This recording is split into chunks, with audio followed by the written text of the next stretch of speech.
और मैं तो ये कहता हूं जिस परिस्थिति में जियो हमेशा मुस्कुराते रहो। जिस परिस्थिति में जियो हमेशा मुस्कुराते रहो। ये सोच लो जब वो दिन नहीं रहे तो फिर ये भी नहीं रहेंगे, क्योंकि समय एक जैसा नहीं रहता है। समय समय पर होता है समय समय की बात, और काऊ समय को दिन बढ़ो काऊ समय की रात। समय एक जैसा नहीं रहता है और समय के अनुसार ही चलना चाहिए, नहीं तो फिर गड़बड़ हो जाती है। मैं बताऊं, एक सेठ जी थे और सेठ जी ने अपने गुरुजी को फोन किया। बोले गुरुजी आप आ जाइए, बहुत सारे दिन हो गए आपके दर्शन नहीं हुए, बड़ी लालसा लगी है, बड़ी इच्छा है दर्शन की। गुरुजी बोले बेटा जून का महीना है, उधर बड़ी गर्मियां पड़ रही हैं, मैं इधर हिमालय में हूं, बड़ा आनंद आ रहा है, इधर जब गर्मियां कम होंगी तब आएंगे। तो सेठ जी ने ज्यादा आग्रह किया। बोले गुरुजी आप आ जाइए, कोई तकलीफ नहीं होने देंगे, आप आ जाइए। आ गए। सेठ जी ने बड़ी खुशामद की, 2-4 नौकर लगा दिए। बोले गुरुजी हिमालय से आए, कोई तकलीफ नहीं होनी चाहिए, कोई कष्ट नहीं होना चाहिए। रात को गुरुजी भोजन करने के बाद कमरे में लेटने के लिए गए तो सेठ जी ने रोक लिया। ठहरो गुरुजी। नौकरों से कहा, बोले खड़े खड़े क्या देख रहे हो? दिखता नहीं गुरुजी कमरे में लेटने जा रहे। कमरे में चारों तरफ जल छिड़कवाओ, पंखा लेके आओ, कूलर मंगाओ, बर्फ की सिल्लियां लाओ, वो रखो, गुरुजी को कोई तकलीफ नहीं होनी चाहिए, हिमालय से आए। अच्छा गुरुजी बड़े प्रसन्न हुए। 2-4 दिन रुके, उसके बाद में गुरुजी चले गए।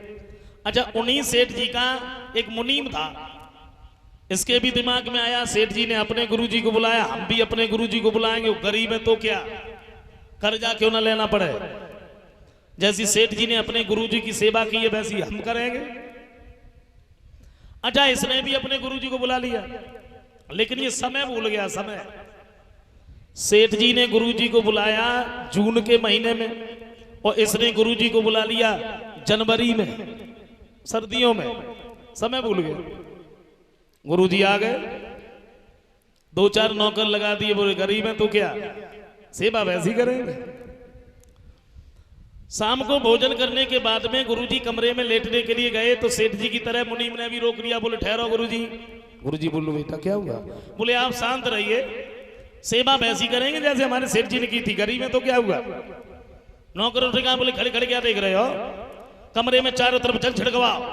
गुरुजी बोले बेटा, बोले आप शांत रहिए, पंखा लेके आओ, कूलर मंगा वो रखो, बर्फ की सिल्लियां लाओ वो रखो, गुरुजी को कोई तकलीफ नहीं होनी चाहिए। अब बताइए जनवरी के महीने में और ऐसी हालत में गुरुजी को कमरे में लिटा दिया जाए तो सच बताना सुबह को गुरुजी उठेंगे या उठाया जाएगा?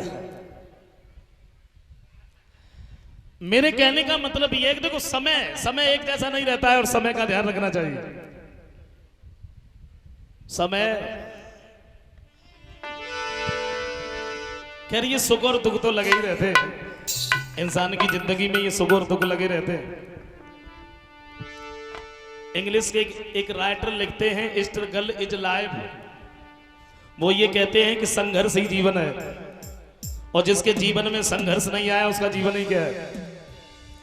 ये राइटर तो ये लिखते हैं स्ट्रगल इज लाइफ, संघर्ष ही जीवन है। लेकिन एक दूसरे राइटर कुछ और लिखते हैं, क्या, लाइफ इज ए ड्रामा, जिंदगी क्या है, एक ड्रामा है।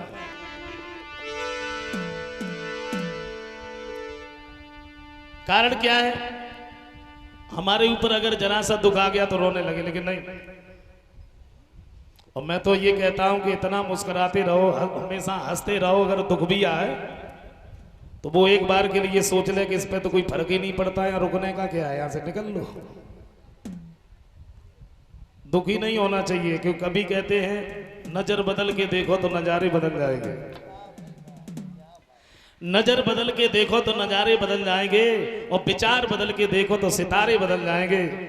किश्तियां बदलने से कुछ नहीं होता प्यारे, और दिशाएं बदल के देखो तो किनारे बदल जाएंगे। इंसान की जिंदगी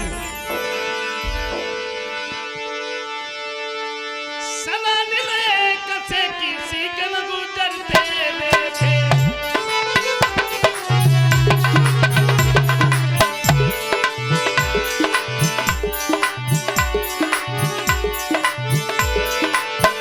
सना मिले कसे किसी के न गुजरते देखे इंसान दुनिया में करते उतरते देखे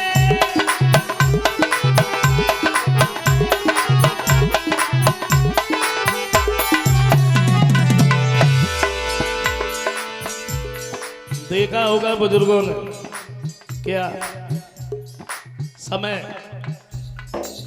एक समय कौन सा था? जिन लोगों ने किया था लाखों का लेना देना लाखों का लेना देना लाखों का लेना देना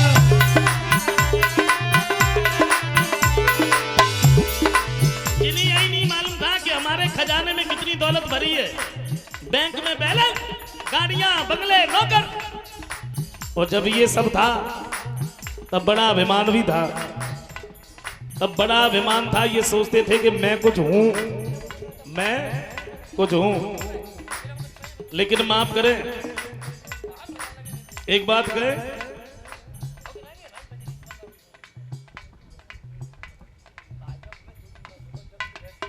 जिस व्यक्ति के पास में बुद्धि नहीं है, विवेक नहीं है और दो चार चीजें अकस्मात हो जाए तो फिर अभिमान हो जाता है। पहले पैसा पास में ना हो, फिर पैसा इकट्ठा हो जाए, समाज में थोड़ा नाम हो जाए, लोग अगर सम्मान करने लगे तो ये सोचते हैं कि मैं कुछ हूं, मैं कुछ हूं। लेकिन मेरी दिमाग में ये आया, अगर चाहे कोई धनवान हो, चाहे बलवान हो, चाहे ज्ञानवान हो, और कोई अगर ये कह रहा है कि मैं कुछ हूं, समझ लो उसके माने कुछ है नहीं, कुछ नहीं। और जिसकी जुबान पर मैं शब्द आ गया वो गया, क्योंकि मैं की जिसको हवा लगी, मैं की जिसको हवा लगी, फिर ना उसे तबा लगी ना दुआ लगी। अच्छा, चारों तरफ की बातें छोड़ दो, हम लोग यहाँ पांडाल में बैठे, यहाँ पांडाल की बात कर लो। हम इतने सारे लोग बैठे हैं, अगर हम यहाँ बैठ करके ये कहें कि मैं कुछ हूं, तो हम क्या है, क्या है? जरा गौर से सुनना मेरी बात। भागवत में श्री सुखदेव जी वर्णन करते हैं कि भगवान के एक रोमे में करोड़ों ब्रह्मांड यूं ही लुढ़कते रहते हैं। तो पहली बात तो हम अपने ब्रह्मांड का पता नहीं लगा पाएंगे कि हमारा ब्रह्मांड है कौन सा। अगर हमने अपने ब्रह्मांड का पता लगा लिया तो हमारे ब्रह्मांड में 14 लोक हैं, 14। और 14 लोकों में मुख्य 3 लोक हैं, और 3 लोकों में मुख्य मृत लोक है, और मृत लोक में 7 द्वीप है। 7 द्वीप में एक जम्बू द्वीप है, और एक जम्बू द्वीप में 9 वर्ष है, और 9 वर्ष में ये अपना भारतवर्ष है। भारतवर्ष में ये उत्तर प्रदेश है। उत्तर प्रदेश में डिस्ट्रिक्ट मैनपुरी है, और डिस्ट्रिक्ट मैनपुरी में नंगला राम सिंह ये गांव है, और नंगला राम सिंह का गांव का ये खेत है, और खेत में ये पांडाल लगा है। पांडाल के नीचे हम लोग बैठे हैं। सच बताना, अगर हम लोग यहाँ बैठ के ये कहें कि मैं कुछ हूं, तो क्या हमारा कहीं पता लगेगा कि हम कहाँ हैं, कैसे हैं, किस हाल में? अरे तो फिर काहे का अभिमान समझ में नहीं आता।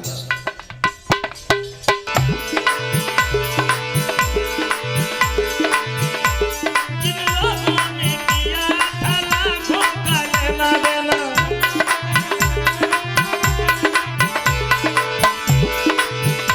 अभी कोई पैसा पैसा को हाथ फैलाते देखे सदा मिले कसे किसी के न गुजरते देखे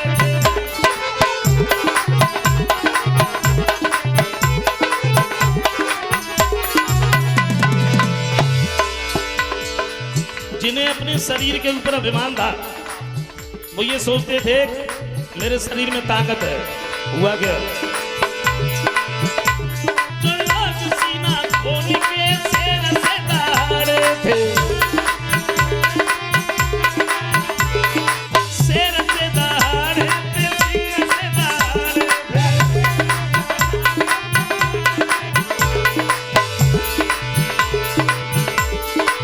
महीनों का मेहनत से हमने करे थे देखे, सदा दिल एक से किसी के नहीं चलते देखे।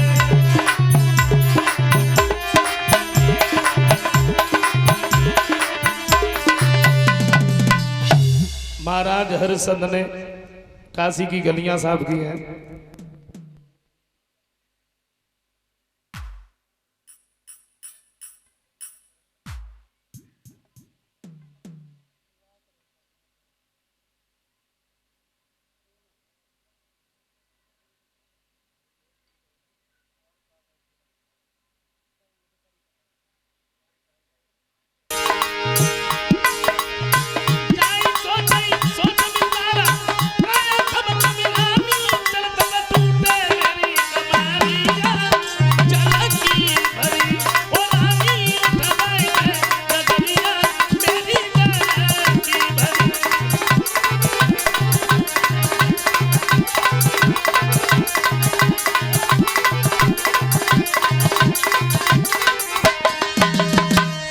तुम मेरा घड़ा उठवा दो।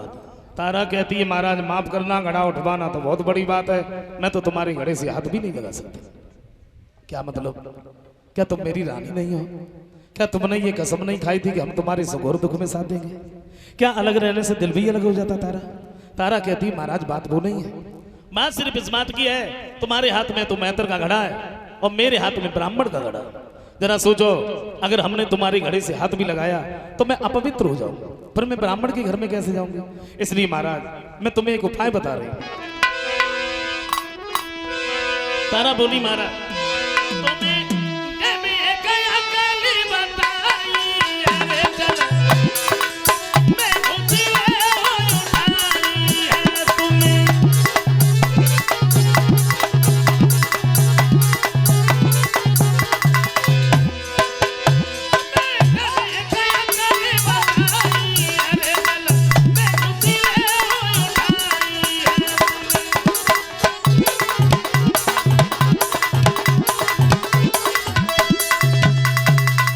एक बात कही महाराज, आप जब जल के अंदर घुसोगे तो ताकत कुछ कम लगेगी, घड़ा उठा लेना, चले जाओ।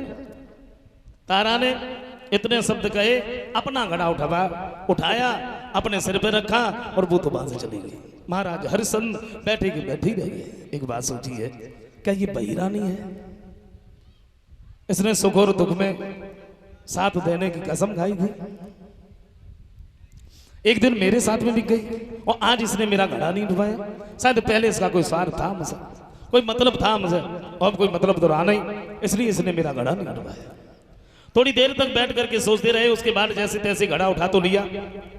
शरीर में इतनी शक्ति नहीं थी, इतनी ताकत नहीं थी उस घड़े को ये घर तक ले आते। ठोकर लगी, घड़ा जमीन पर गिर पड़ा, टूट गया। रीते हाथों महाराज हरिश्चंद्र मैत्र की नदी पहुंचे और मैत्र ने देखा तो पूछ लिया, हरिश्चंद्र जी महाराज तुम तो जल भरने गए थे, घड़ा कहाँ? माफ करना महाराज, वो घड़ा तो हमसे टूट गया। मैंने बहुत बड़ी भूल कर दी, जो हम तुम्हें खरीद करके ले आए। अगर मैं पहले जानता तुम इतने बड़े हरामी हो तो मैं नहीं खरीदा। सारे दिन भोजन में लगे रहते हो, कोई काम ही नहीं आता तुमसे। अब ये काम तुमसे नहीं आएंगे। अदा करो, मेरी लाठी उठाओ, मरघट पर जाओ, कफन उबारो और एक बात का ध्यान रखना, बिना टका के कोई भी मुर्दा न जले।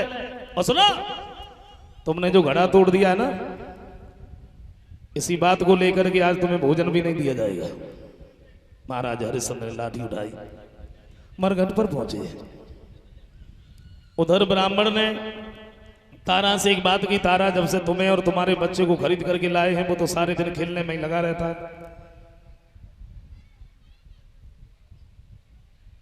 उसे ये कहो बगीचे में चला जाए और पूजा के लिए फूल ले आए। तारा ने रोहितास को बुलाया, मेरे लाल हम लोग यहाँ स्वतंत्र नहीं है, परतंत्र हैं, तुम बगीचे में चले जाओ। तो देर नहीं की है रोहितास ने। तो माटी की बातन में लडलियां तन में एदी कोमर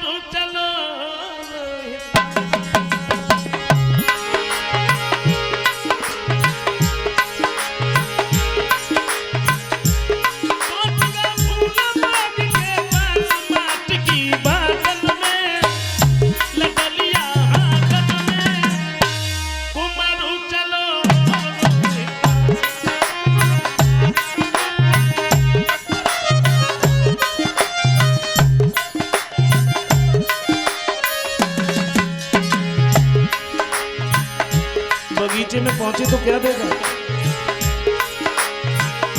फूल एक खिला हुआ तब सियर छिपा हुआ, फूल एक खिला हुआ तब सियर छिपा हुआ, लागी है मन में भारी आस।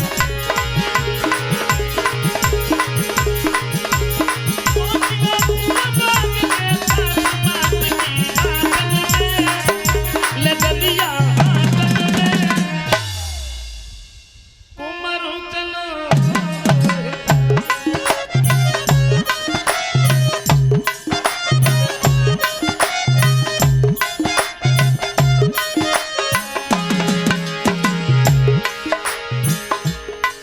बगीचे में पहुंचे हैं रोहित, क्या देखा? एक बड़ा सुंदर पुष्प खिला है, तो देर नहीं की।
कुछ नहीं होगा रोहितास, और तुम्हें कुछ हो गया तो फिर हम कहां जाएंगे लाला?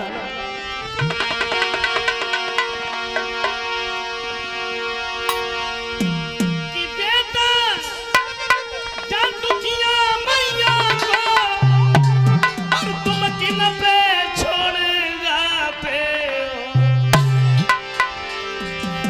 धर्म के मल्लाह बन करके नैया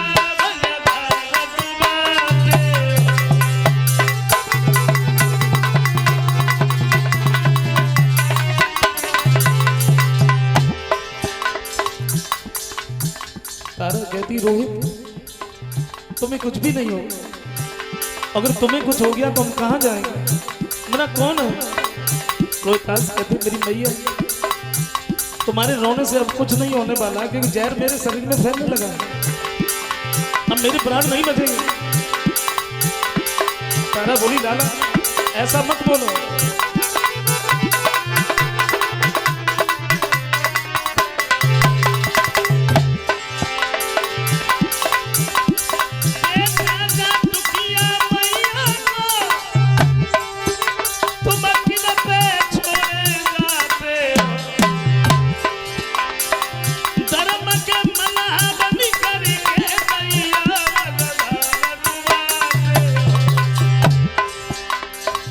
रोहितास कहते मेरी मैया तुम इस बात को क्यों बोल रही हो? इस संसार में जो भी आता है वो चला जाता है, यहाँ हर दिन किसी को भी नहीं रहना है। मैया बोलो। मेरी माँ का ये दुनिया आनी जानी है, और रहना नहीं है, माँ का ये तो घूमने बिरानी है। रोहितास कहते भैया मेरी माँ तो कड़ो कर लो अपनोइयो, पहले उस सबुर में गांठी जन्म नहीं बेटा ले लियो।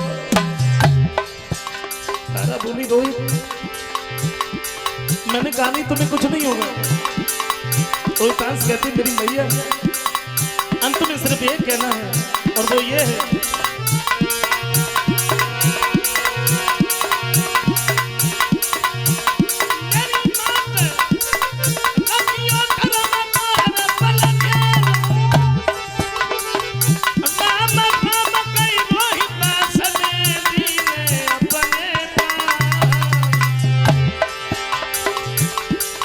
ऐसा ही नहीं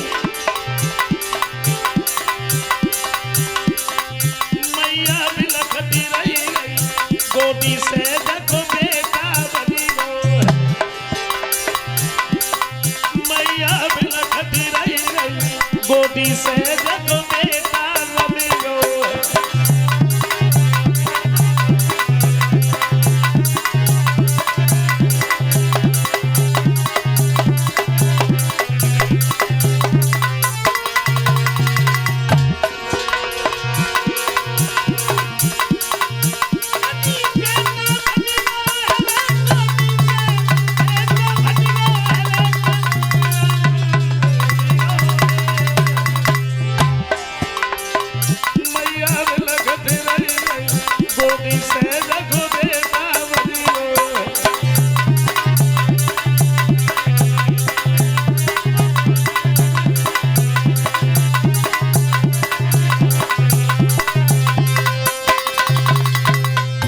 तारा के आई जमोला अब तले घोटोया चक चढ़ आई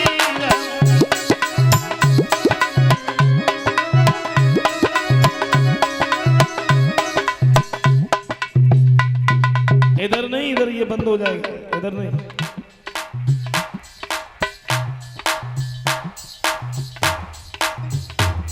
अरे मैं कह रहा हूं क्या है?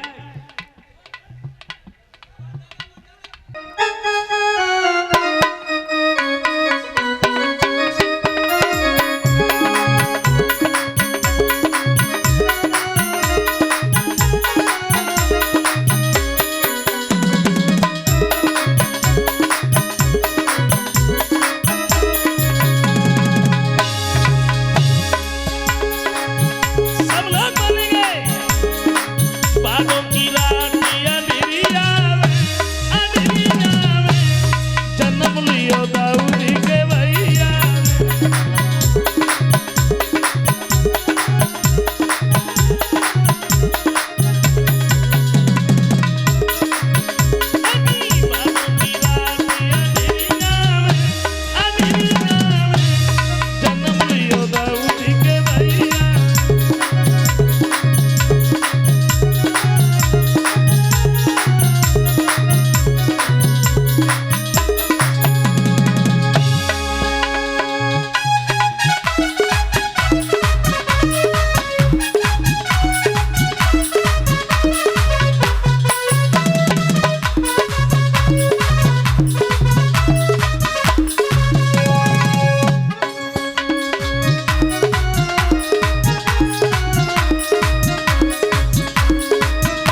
सब और किस लिए मनाया जाता है।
किनके स्वागत सत्कारों को,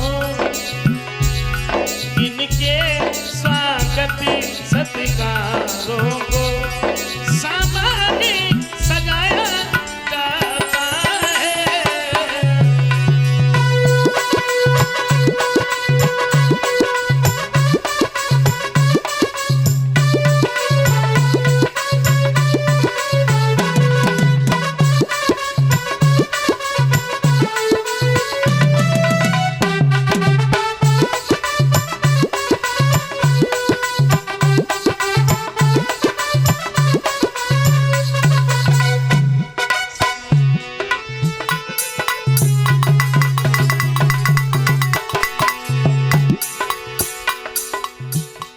मैया से जब ये पूछा है तो मैया तो कुछ भी नहीं बोली, लेकिन नंद बाबा सामने पहुंचे और जवाब दिया, बेटा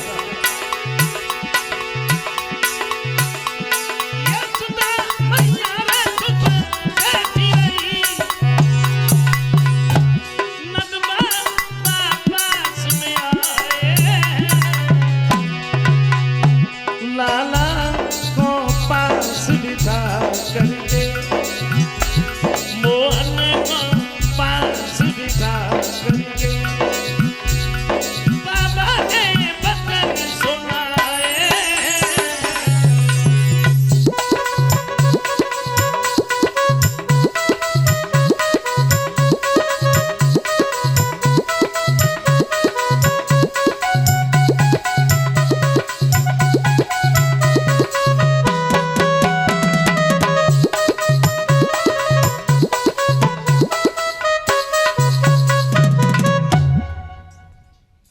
मैया तो कुछ भी नहीं बोली। नंद बाबा कहते हैं, बेटा वो जो करती हैं उन्हें करने दीजिए, तुम्हें क्या पूछना है तुम हमसे पूछो। वही बात कही, बाबा मैं देखता हूँ सब लोग बड़े प्रसन्न हैं, बड़े सुंदर सुंदर वस्त्र आभूषण पहने हैं, सुंदर सुंदर पकवान बनाए जा रहे हैं, सुंदर गीत गा रहे हैं, और हमें ऐसा लग रहा है कोई उत्सव होने वाला, किसी का पूजन होने वाला है। तो नंद बाबा कहते हैं, बेटा तुमने बिल्कुल ठीक ही कहा। क्या? हाँ,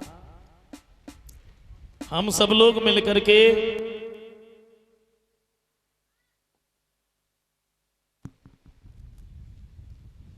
इंद्र देवता का पूजन करते हैं। तो कन्हैया कहते हैं, बाबा इंद्र का पूजन काहे को करते हैं? बोले जब हम इंद्र का पूजन करते हैं तो इंद्र खुश होकर वर्षा करते हैं, हरी भरी घास उगती है, गाय और बछड़ा चरते हैं, और वही तो हमारे भगवान है, इसलिए तो पूजा करते हैं। तो श्याम ने सोचा, इन्हें को तो यही नहीं मालूम है हमें किसका पूजन करना चाहिए। बोले हमें बताना चाहिए। और माफ करें, देखो पूजा की अगर बात है,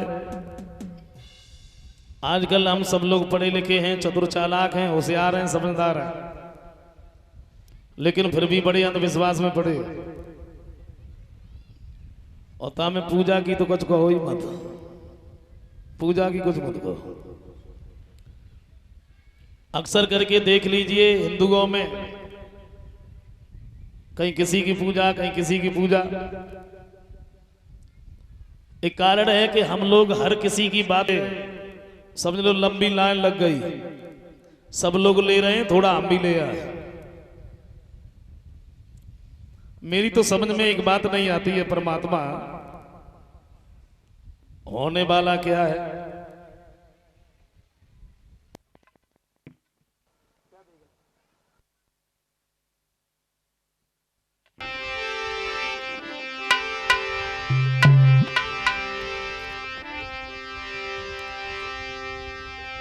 कि कहा होए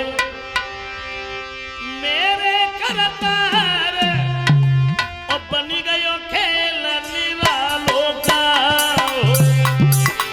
मेरे करतार बनी गयो खेल निरालो।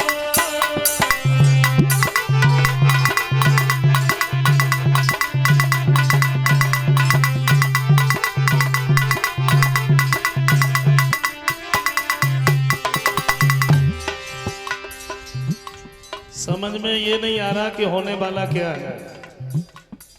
दिन प्रतिदिन लोगों के विचार बदलते चले जाते हैं। पूजा की कुछ मत कहो, दशा क्या है?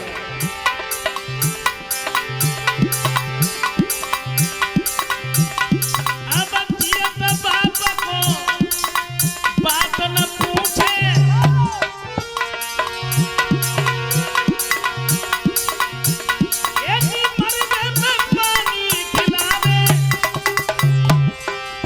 माता पिता जब तक जीवित हैं तब तक कोई मतलब नहीं, और जैसे ही मरे तो ही सवेरे सवेरे को पानी पिलाओ जाता है।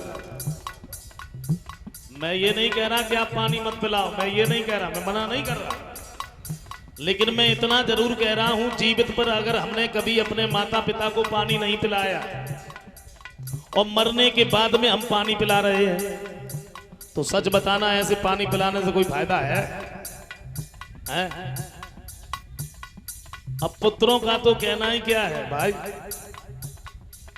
बेटों ने माँ बाप में ही बंटवारा कर दिया, और बड़े बड़े पैसे वाले उनका तो क्या कहो, माता पिता बूढ़े हो गए, उठा के वृद्धाश्रम में छोड़ दिया। बेचारे एक बार अपने पुत्र की सूरत देखने के लिए, चेहरा देखने के लिए तरसते हैं, रोते, लेकिन कोई मतलब नहीं, कोई लेना देना नहीं। मेरा कहना है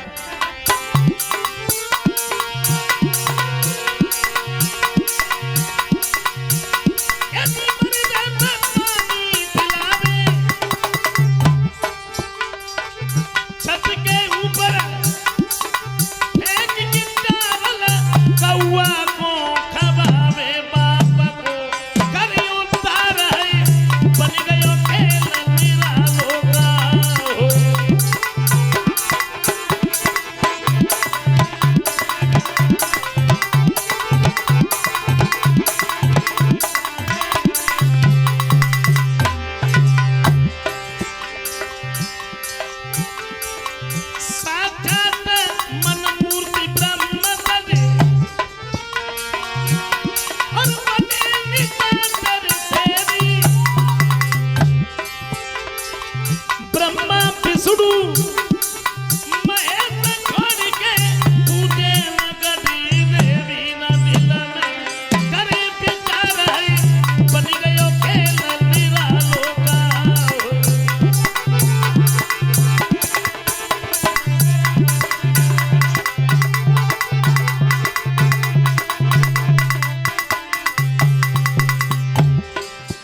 अक्सर करके देख लीजिए हिंदुओं में, और सबसे ज्यादा हमारी माताओं बहनों में, क्षमा करें जो हमारी माताएं बहनें बैठी हैं, ये ना सोचें कि मंजिस बुराई कर, मैं बुराई नहीं कर रहा, मैं सिर्फ ये बता रहा हूं कि आजकल हम सब लोग पढ़े लिखे हैं, चतुर चालाक हैं, होशियार हैं, समझदार हैं, लेकिन फिर भी बड़े अंधविश्वास में पड़े।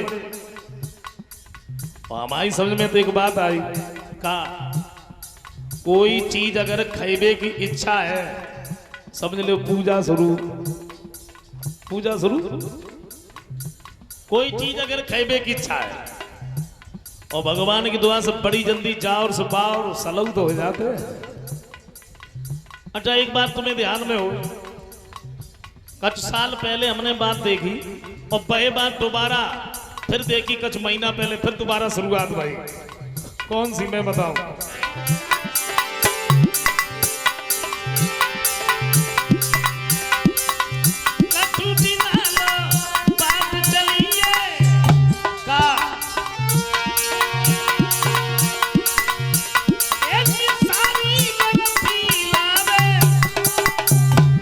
बड़ी तेजी से बात चली, साली अपने जीजा को बर्फी खवावे के लिए जाए।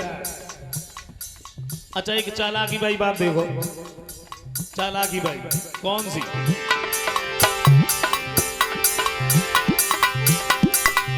बच्ची बचाई जीजा के पास सकी, केवल सारी खावे न दिलवे, गरीब बेचारा है बन गयो खेल निरालो का होए।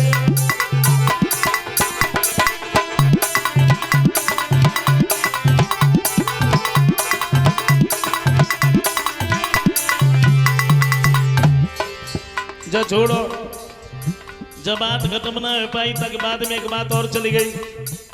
कौन सी? यानी कितने अंधविश्वास में पड़े वो देखो। एक बात और बड़ी तेजी से चली, जाके एक लड़का हो 1.25 किलो जलेबी खाए और भगवान की दुआ से भाई 5-7 होएगी कछु के ना के। बस छोड़ा, जब बात खत्म ना है भाई बाकी बाद में एक बात और चली गई। कौन सी?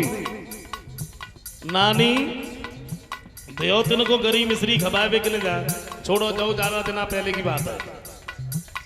अबे कुछ महीना पहले एक बात और बड़ी तेजी से चल रही थी। कौन सी? माई टिपन में कछु है। हाँ हमें लगती यूं चल रही थी।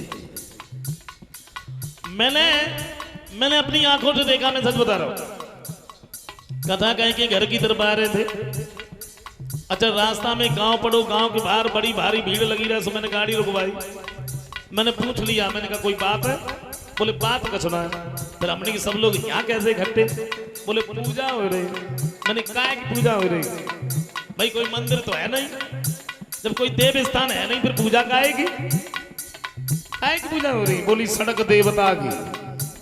अब अंदाजा लगाओ सड़क देवी है या देवता है। और पूजा उजा तो कहूँ कुछ ना, बर्फी के ऐसे टिफन भरे धरे रहे, हम तुम्हें क्या बताएं।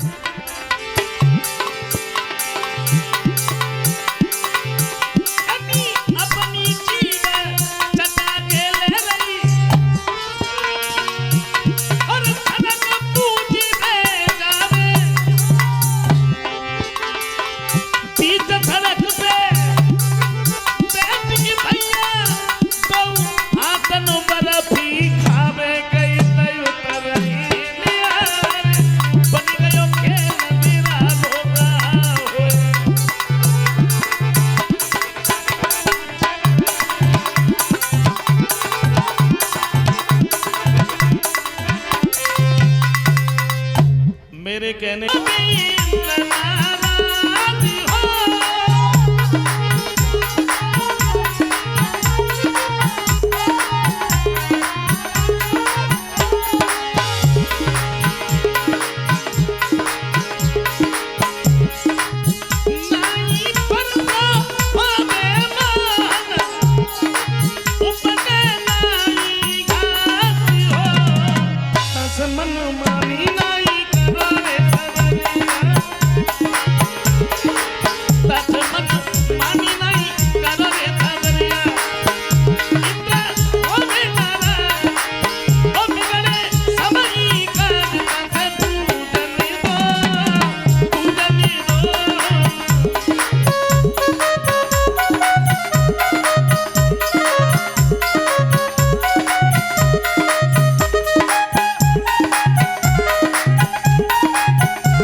जवाब दिया है लाला, मेरी बात मानिए।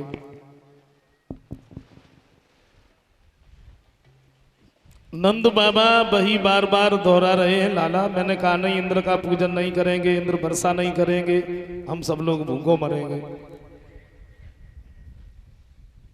कन्हैया कहते हैं बाबा कोई बात नहीं, इंद्र अगर वर्षा नहीं करेंगे तो ना करें। क्या? हाँ,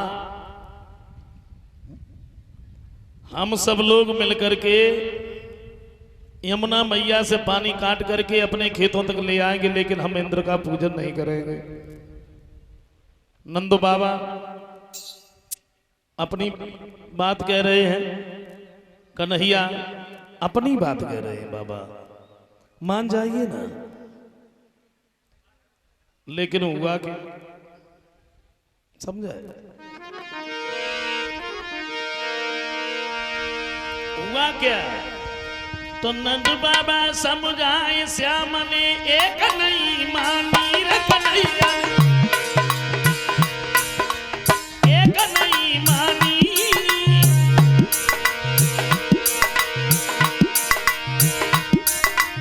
पूजा करने की श्याम ने अपनी जिद ठानी, श्याम को बाबा समझा, कन्हैया को बाबा समझा।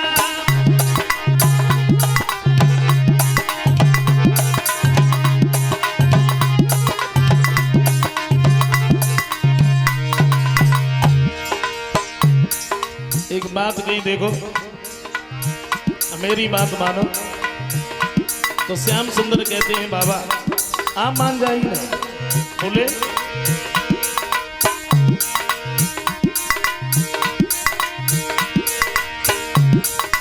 सब देवन को छोड़ करो गोवर्धन की पूजा, इन खबर की का दुनिया में केवल ही दूजा। श्याम कब हंसी हंसी बतला, कन्हैया कब हंसी हंसी बतला।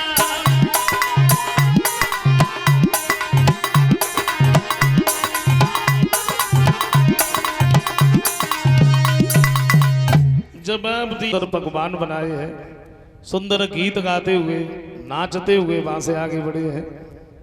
आशा करेंगे आप लोग भी बोले, कहते हुए जा रहे हैं। क्या सब लोग बोले?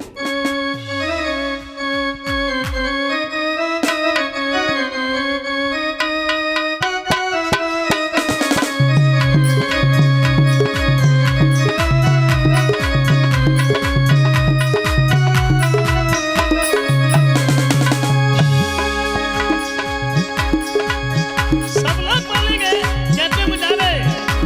ओ मैं तो गोवर्धन को जाऊं मेरे पीर लाए माने मेरो मनुआ।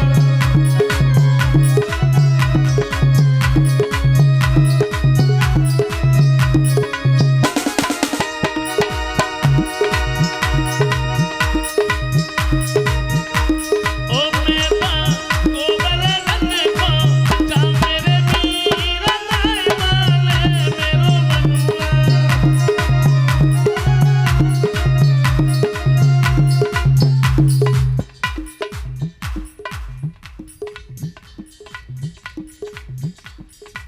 बोलो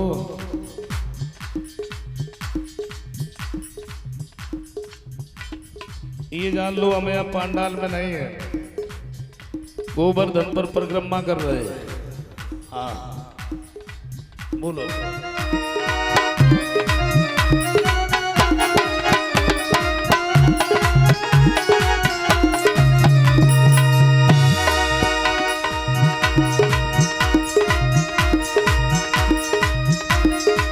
नहीं माने मेरो मनुआ, नहीं माने मेरो मनुआ।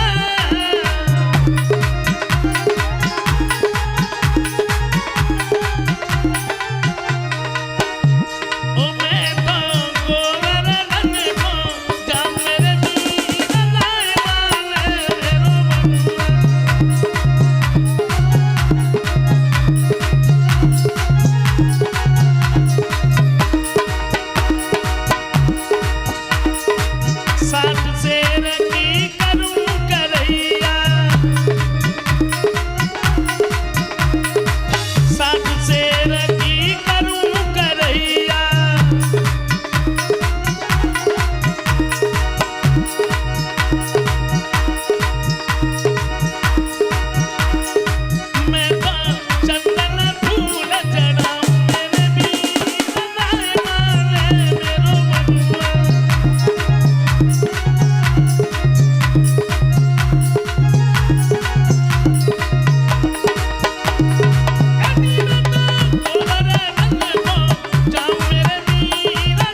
साथ ही साथ जो भी माताएं बहनें गोवर्धन पूजन के लिए अपने घर से कुछ सामग्री लेके आई हैं और जो नहीं लाई हैं वो बैठी रहे। सबसे पहले परीक्षित महाराज यज्ञपति जी आप लोग खड़े हो जाओ, पूजन करो।